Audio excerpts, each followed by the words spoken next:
Iago Meets Hamlet by Luke Bond, based on the characters created by William Shakespeare, read for you by Luke Bond.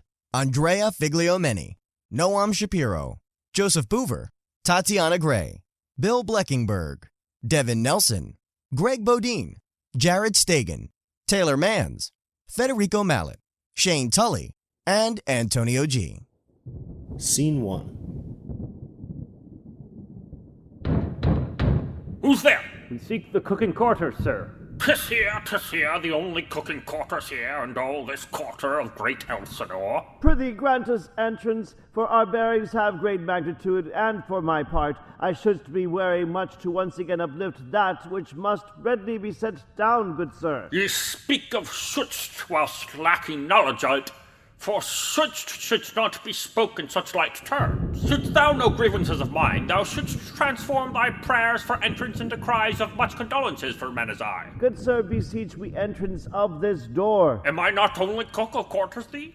Am I not maker of all meats, designer of all dishes, a truly sole supplier of all feasts? Shouldst not these quarters be for mine alone, to grant admittance where I please, at either word, to call a yea or nay? But doth this petty privilege come to such a cook as I? If answer thine be yea, I thinketh that thy words be less, and grievances be none. I truly say the answer be but nay, for lacking proper right authority, whilst yet possessing proper skill, the prince and vagabonds of friends mayst sneak and steal that which the sole supplier solely has supplied for king and queen, thus doubling that which must provided be to fill the belly of the carnivorous Hamlet's appetite, a cavern of a pit in times of feasts. Good friend, thy pains should be remised in some quarters close, than rather through decaying wood.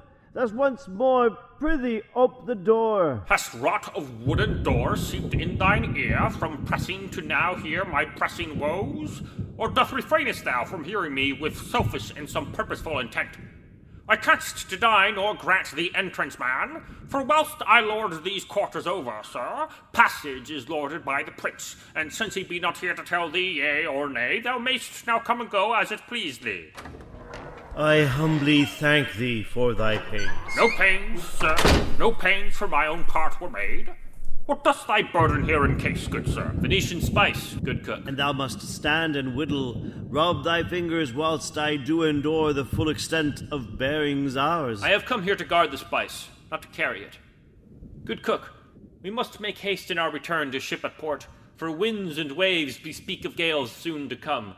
Therefore make pains to pay us for our pains, that we may hence to whence we came, to Italy, then Venice home. More pains?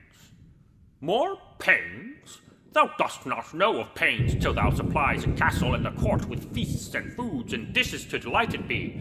To only have an errant knave, a youth of pampered upbringing, no thievery as if he were a young Prometheus.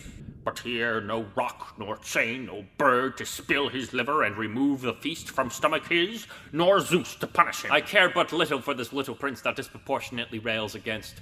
Be this the bell to ring for servant thine? If thou shalt not uphold it, I will grant for thy weary arm and weary mouth respite. Respite? Respite? Do I appear so old that thinkest thou I cannot give this court such necessary sustenance, whilst I permit my tongue to rail against such trials? Behold, as duly I despite respite. Lend me the bell, I shall now make a ring to so awaken peoples of the past, the kings and queens of old, the dukes and lords, playwrights and poets, spiteful of how long they have been dead. What ho, young boy!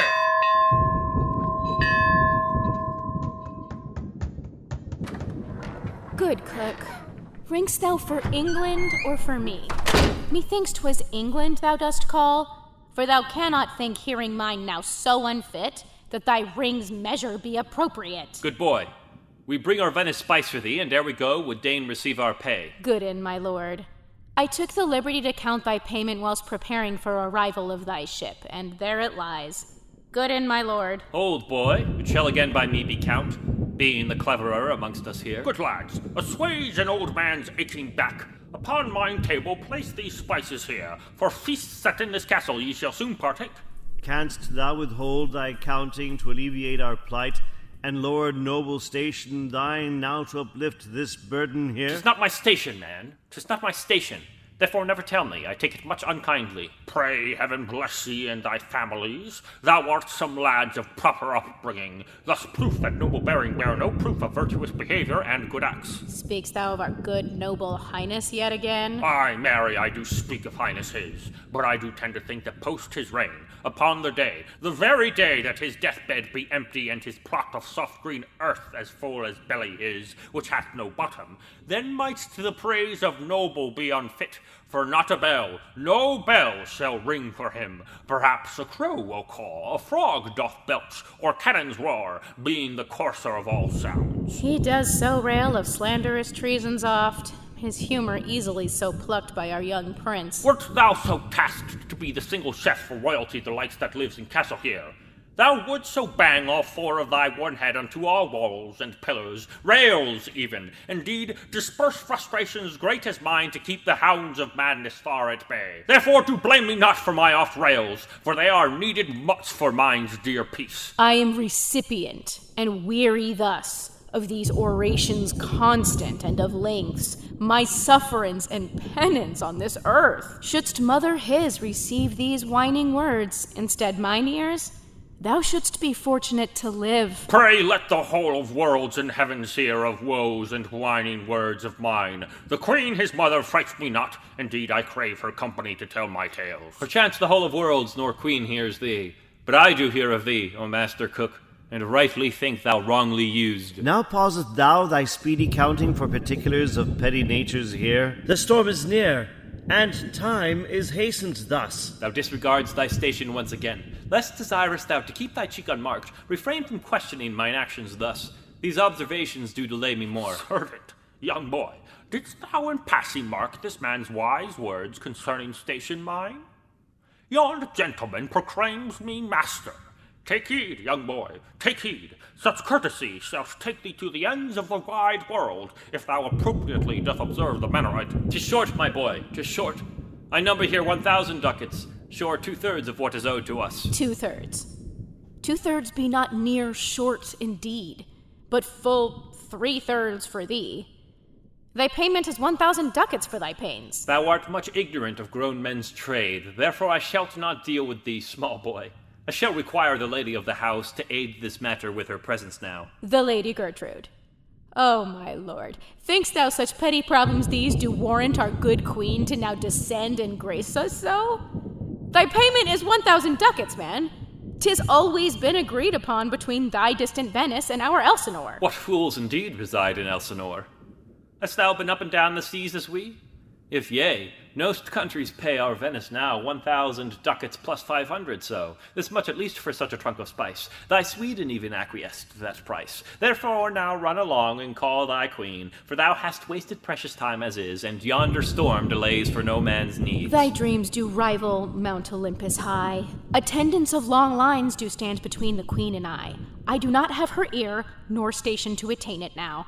I thus bid thee, take thy ducats and depart. If thou dost fail to fetch thy lady queen, with Venice spice and ducats will depart, our ducats so deservedly for journey ours, and when thy queen's fresh meat remains ill-spiced and lacking herbs and poorly peppered, as bland as old man's stale cracked lips and tongue, and when thy queen doth screech in full dismay at putrid foul taste of ill-bred dish, and when it be discovered that thee and none but thee indeed are at full fault, and when indeed thy punishment's full force be at its peak, mightst thou consider then that if thy temperament didst not bespeak of yellow liver and of lily white, of womanish and virginal pale girl, a certain maiden pure that would so blush to see thy wanting manhood thus exposed, thy station mightst not signify thy life, and thou mayst yet breed of some other stuffs than insignificance, shouldst thou so find a maiden of such reputation poor that she be willing to e'er know of thee, to even bear thy coward-ridden seed. Now by my belly's great rotundity, this be a saucy merchant standing here. Thou best now run along to fetch thy queen, good lad. Thou art unmatched in this affair. But cook, I must protest. Go to. Am I the master here or you? Speak not, reply not. Thy passage is there to be but gone ere I do kick thee gone.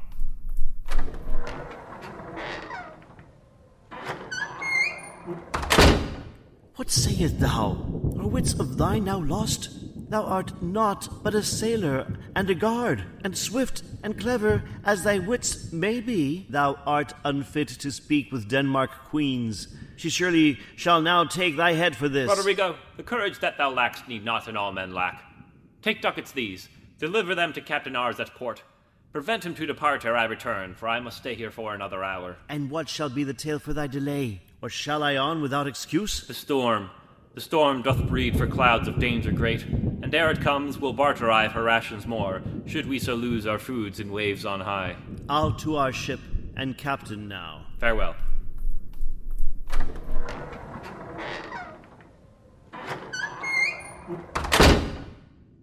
An effort such to now retain my mirth, and so o'ercome the laughter burning great within these walls have I not felt since youth, when mine own father, drunkard that he was, did so mistake my mother for his own, and damns himself as Oedipus indeed, though Sophocles need not assist his tragedy. Didst thou not note my servant's girlish blush, as bright as Venus in her sphere on high? Aye, good cook, I did indeed. Oh, what a game is this, that I may live to see when merchants saucy thus, and cooks, oh, cooks of line so long as beards on God, uproot the order of the world by so demanding presence of the queen when she doth not our presence want at all, but only presence ours, and in great stock. Enter Queen Gertrude, servant and guards. This be the man, O queen. My thanks, good man. O queen on high, O lady Gertrude mine, O queen, indeed, O queen of queens, my humble cooking quarters much are honoured by thy great presence, for they have not seen such royalty in many a long day. I thank thee for thy presence here, O queen, I thank thee for thy noble disposition, I thank thee for thy royalty as well, I thank thee for thy many services, to the crown of Denmark and to the great king, for 'tis well known King Hamlet would be but a half of the great man he is, 'twere not for thine own gracious self, 'tis much well known. Good cook, I thank thee much for thy kind words, but I've not come to grace thy quarters here. Oh, good Queen Gertrude, lady mine on high, if but a moment of thy precious time might I divulge for matters eminent, I fear I must now unto thee protest.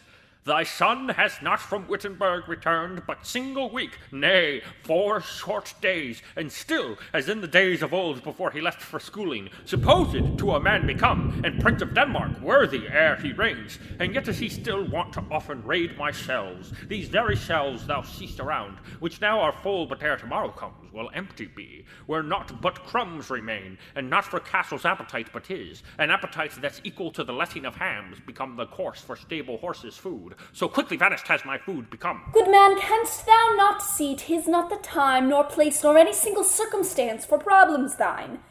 Impatience suits you not, but may the fashion wear its style now gone, for I'll attend to thee but later on. Boy, take him out, that we may now proceed. Distractions such as these make business slow.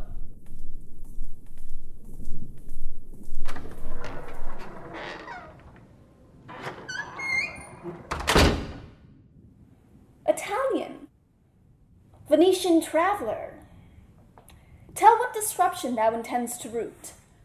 Think'st thou such squabbles with my servants will aid pitiful pursuance of thy gold? Thou art inept and poor with dealing queens. This queen indeed hast dealt with knaves and tricks beyond deceit, and lies thou canst devise, dishonesty and trickery beyond imagination's capability. Therefore respect my presence here as queen, and not as palace jester ambling.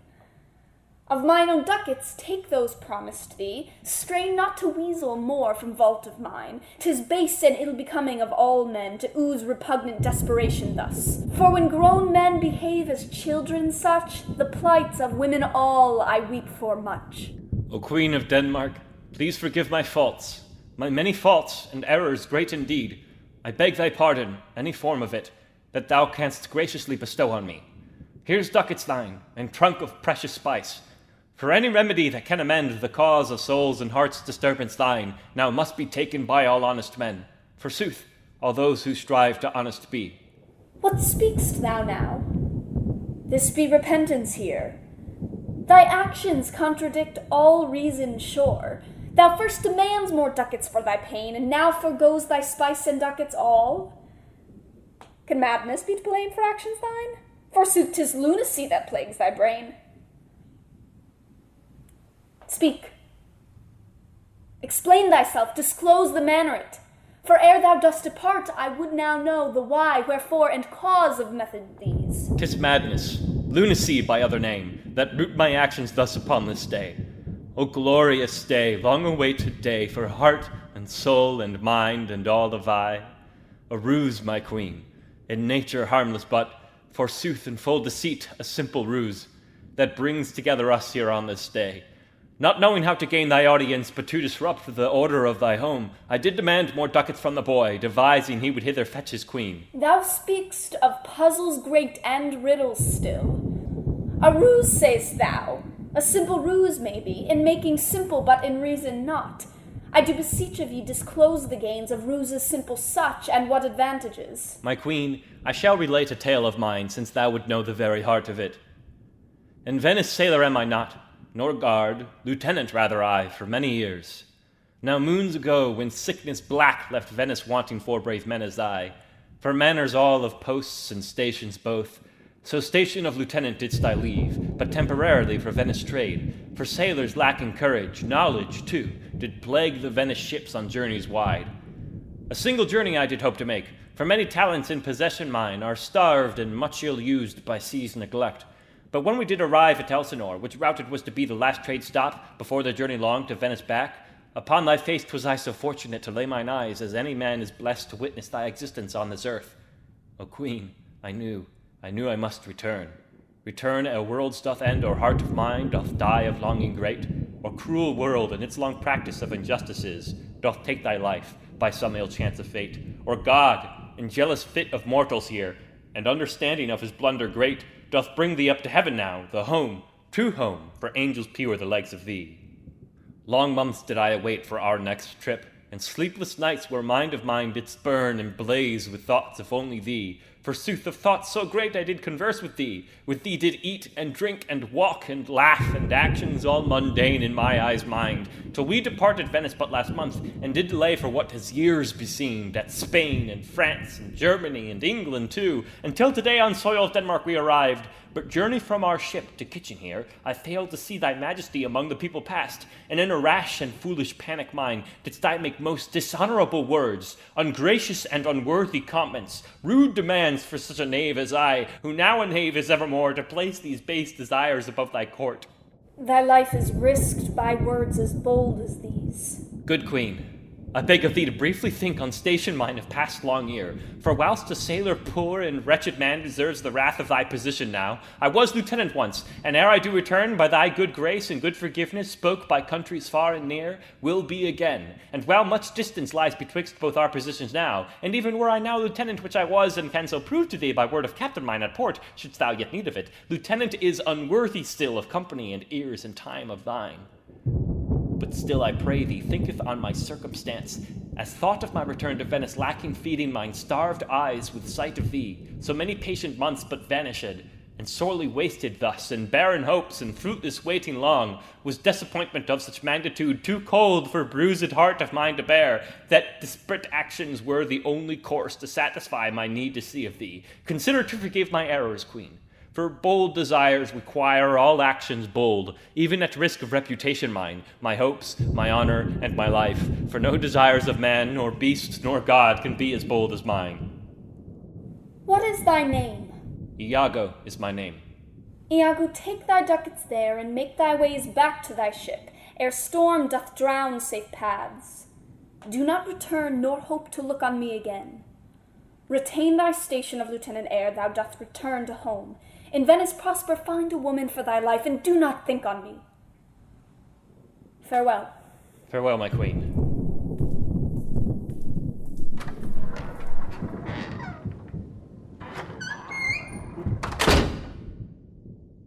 See how she blushes here, as maiden pure 'twould blush on eve of consummation day?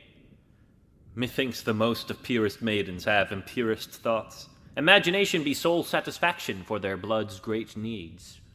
This storm doth signify her turmoil now, and here am I to satisfaction bring. I shall so taste of royal blood ere a week is out, for fate has led me here this day when Venice home did nothing bring, save but for nagging peasants in my class, where men as I do not belong. And nothing be so difficult to bear as my acquired insights and cleverness constricted by the chains of poorness and base social ranks, which rank of chance and not accomplishments.